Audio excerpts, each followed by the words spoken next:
Hello viewers,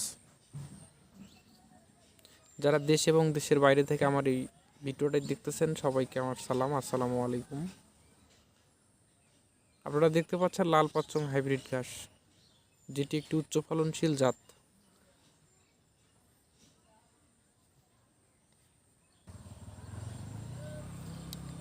তো আজকের এই ভিডিওটির মূল উদ্দেশ্য হচ্ছে লাল পাচ্চং ঘাস সম্পর্কে পরিচিতি লাভ করা, প্লাস এর প্রোটিন সংখ্যা, ফলন কীরকম হয়, সব বিষয়ে আজকে ইনশাল্লাহ তথ্য দেওয়ার চেষ্টা করব।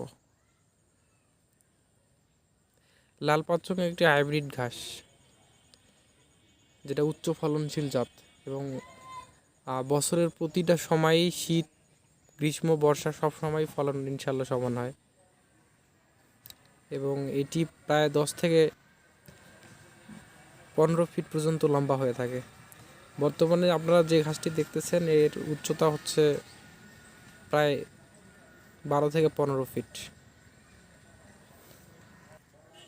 এটি সাধারণত শুকনা জমিতে লাগাইতে হয়, যে জমিতে পানি জমে থাকে না, আর জমে থাকলেও যে জমিতে মাসখানিক পানি জমে থাকে না এমন জমিতে লাগাইতে হয়। বেশি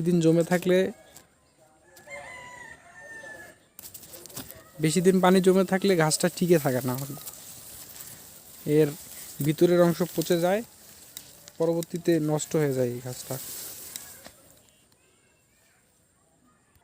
খামারিদের কাছে এই ঘাসটি এখন বিপুল জনপ্রিয় একটি ঘাস, কারণ এই ঘাসটি সবসময় ফলন ভালো দিয়ে থাকে।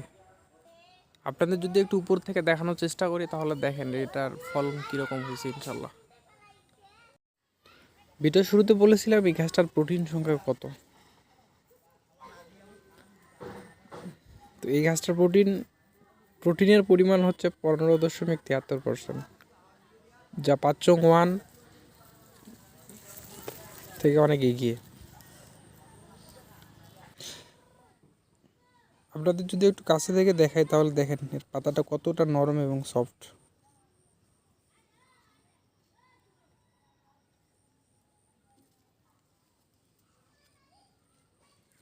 এবং প্রায় কত বড় হয়েছে দেখেন।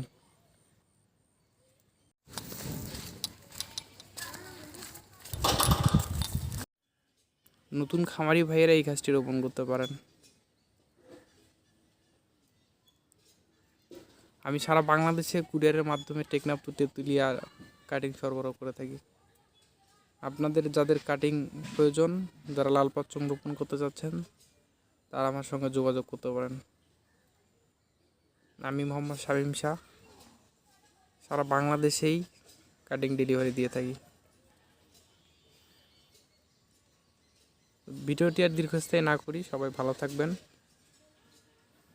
ঘাস চাষ করুন, গরুর খাদ্য জোগাড় করুন। আসসালামু আলাইকুম।